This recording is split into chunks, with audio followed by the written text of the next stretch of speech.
Hello friends, welcome to மங்கை சமையல். இப்போ நம்ம எப்படி சேலட் செய்யலாம்னு பார்க்கலாம். அதில் ஒரு பாத்திரத்தில் போட்டுக்கணும். அதுக்கப்புறம் கேரட் எடுத்துக்கணும்.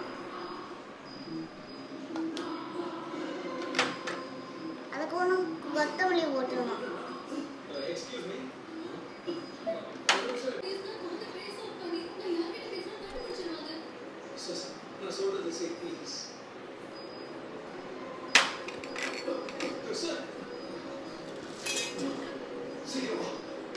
கடலை போட்டுக்கணும்.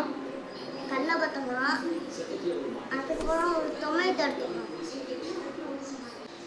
அதுக்கப்புறம் கேனை அண்டுக்கணும்.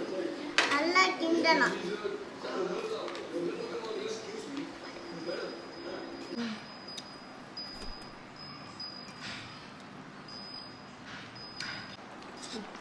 நம்ம கிட்டியாச்சு.